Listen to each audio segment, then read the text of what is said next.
say? Is it? You haven't got any error messages? It's not saying anything. Okay, turn off, start again. Shut the door. Lock us in. Lock us in. Unlock us if you can. We're locked in now. Okay. 2 beeps. We got in. We got in. We sat down. Okay.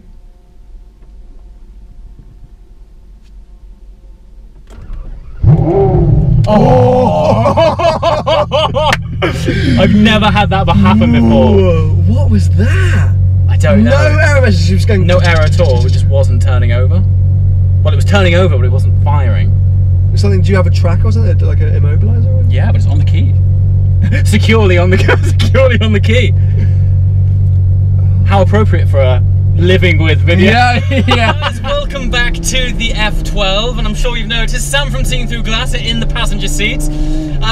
Today we're doing a slightly unusual take on what is otherwise a living with video. There are plenty of living with videos out there, sure, and I was going to do what I would class as a conventional living with an F12 video, but I've basically done that in previous videos. So if you want to know other videos. Exactly. So I've done road trips in this thing, I've done 10 things I love about the F12, all of that type of thing. And I thought, rather than me rattling on about what I think you want to know, I posted a question on Instagram last week to get questions from you guys as to what you actually want to know.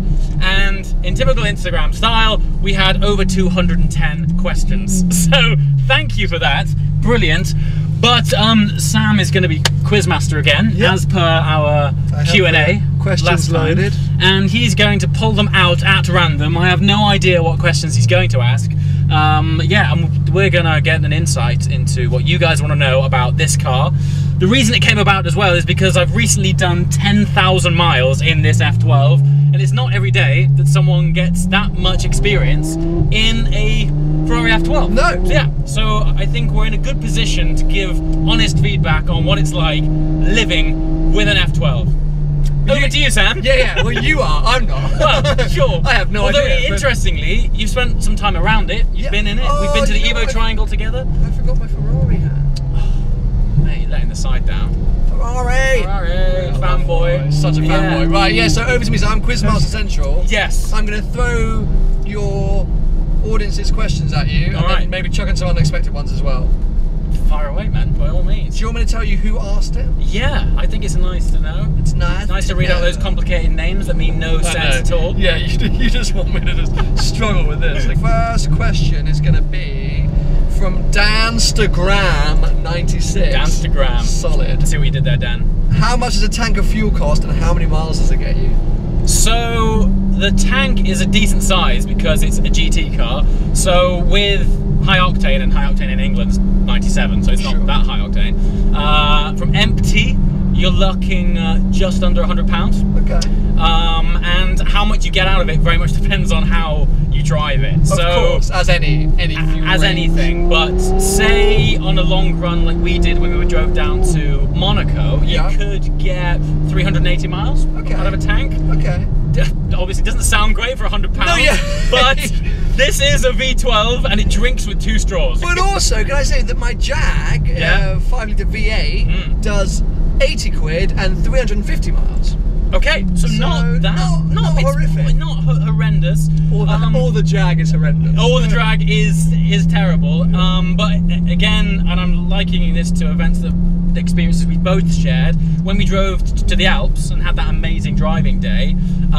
It was sort of averaging 9, and I got about 120 miles out of the tank. So it very much depends on how you're driving the car. Sure. So spiritedly, terrible. On a run, acceptable. Just. Right, next question. RKP_automotive. What other modifications are you thinking about adding to it? Because you've lived with it, with the IP, for how long? Since I got it. Since you 12 got months. 12 months. 12 months. Would you change anything else? Up until lately, I would have said no, but having driven the Novitec n-largo, and this already has an upgraded exhaust on it, so people who might be watching this for the first time, this has an IP Innertech exhaust system on it, and it's fabulous.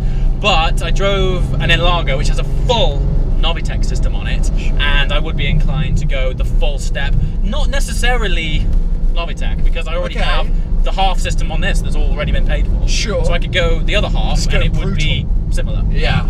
So potentially go full bore exhaust upgrade, and I also want to drop the ride height by about 20 mil. Interesting. Because it does. I mean, it is for practicality reasons. Like, it is more of a GT car. Sure. But it sometimes, for me, aesthetically, it rides a bit high, and I drop it about 20 mil. A lot of Ferraris do that, don't they? They do that. I don't know what it is. I remember there was something going around on Instagram when people were getting Speciales. They were wearing Mind the Gap t-shirts because the ride height on those are standard a bit high. So yeah, exhaust maybe the next step. Drop it 20 mil. Okay, nice. Yeah. Okay, I'm going to slightly change Ashley Hallam's question. Okay. What things do you dislike about the F12? Not many. Give me but 3. Okay, the first one, and this is going to sound mad, is the driving position.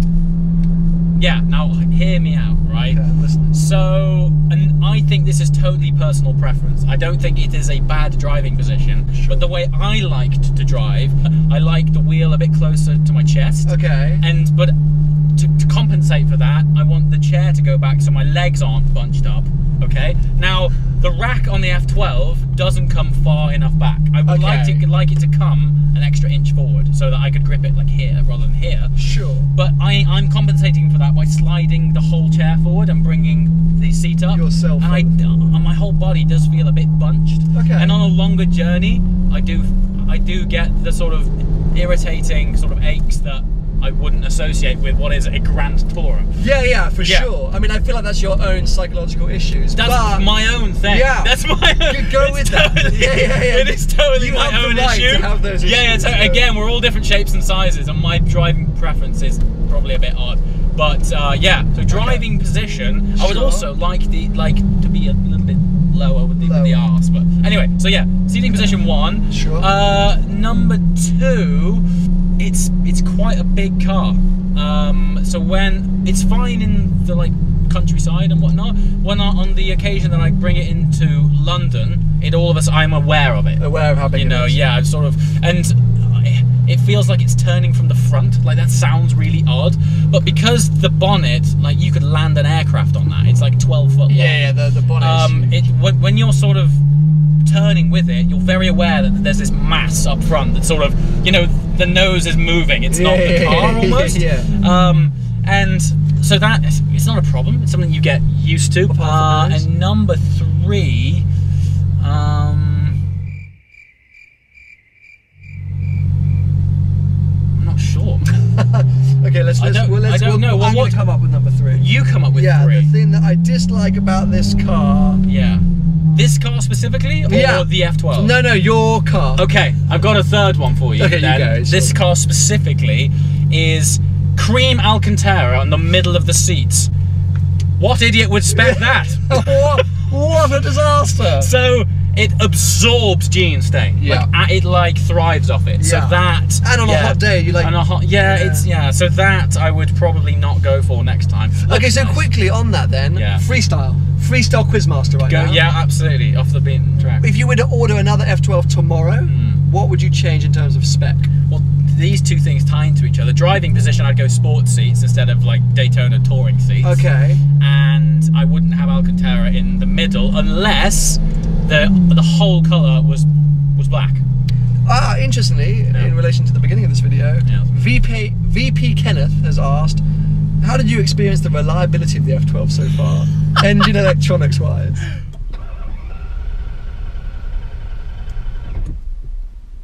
Oh shit. Honestly, until the start of this video, no issues at all. Flawless. There's been no problems. So weird that is. Yeah. How typical. Yeah, so far, so good, man. Amazing. Brent Bowl. Is it easy to obey the speed limit, or do you find yourself speeding a lot? Because a lot of journalists have said that this car is too quick for the road. Which is rubbish. You just put less right foot and that's it. It's there's no such thing as too quick for the road because you just don't use the accelerator as much. But is that then a way? Are you then using such little amount of the car's performance that it's a waste? I'm not saying that I don't use the performance, but what I'm saying is 0 to 30 is amazing. It's fine to manage launch control and yeah, exactly that's it. Yeah. Up to 40. It's fine to manage. No, I know what they mean in that it has a vast amount of power, so it's easy to sort of creep over the line, as it were. But sometimes there's scenarios where that is acceptable on track, of course. Yeah, you know, just like that. And so normally it's off camera. It's totally fine. Yeah, when the cameras aren't on.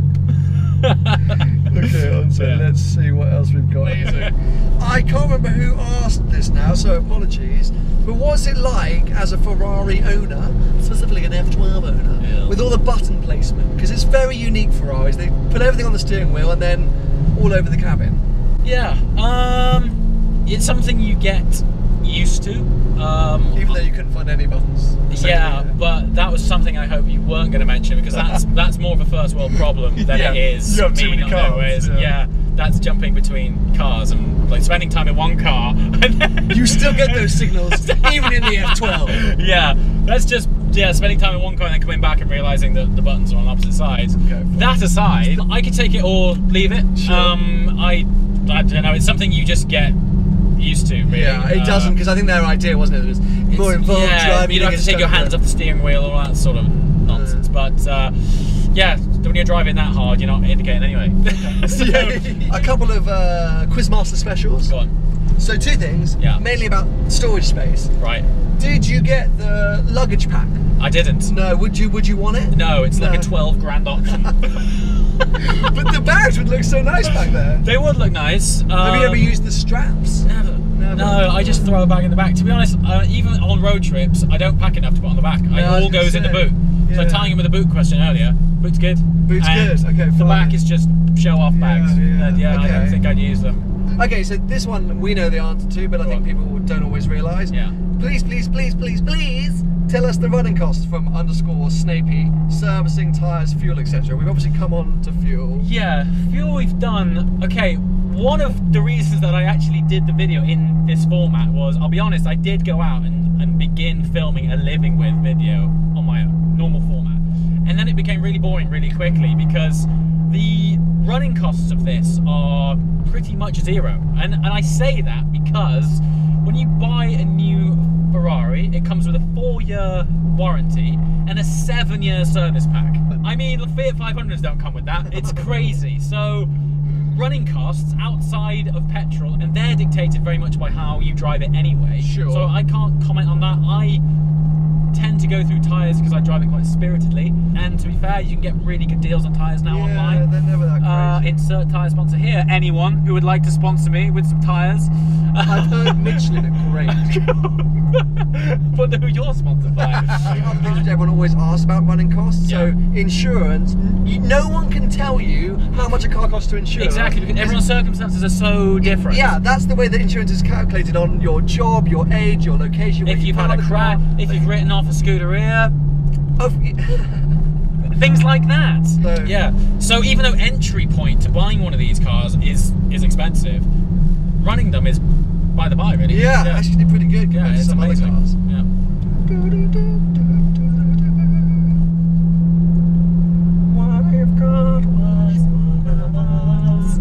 Where'd that come from? I don't know, mate. I felt it. Just really. Do you ever? It happens to me in the shower. Well, where to go? Here we go. Cool. Where are we going with this? Yeah. Well, I knew we were. Sometimes I step in the shower and it's this like time warp, and I start singing songs that I heard when I was 12. Yeah. And there's no reason why. There's been no stimulus for that. It's weird. I go in and then it's Hanson.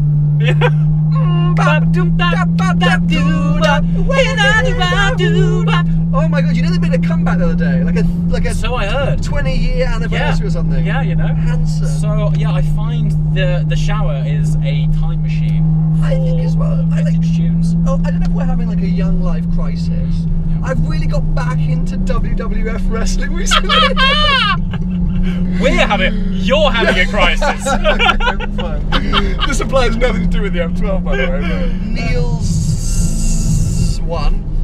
What is the name of the colour? It's called Rosso Berlinetta, and it is actually quite a significant colour because the colour was designed for the F12.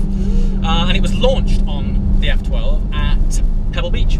You don't see many of them in this colour. They often go for a... You don't, actually. I mean, my dealership, which is Stratstone Ferrari Wilmslow, which is otherwise known as Manchester Ferrari, they're not in Manchester at all, they've only had 2 of these cars in this colour, and one went to the Isle of Man. So from that dealership, since the car was launched, this is the only one that still remains in England. Obviously other dealers, I'm sure, have them. But yeah, it's crazy. It's an amazing colour. It's a triple layer paint, otherwise known as a pearlescent paint job.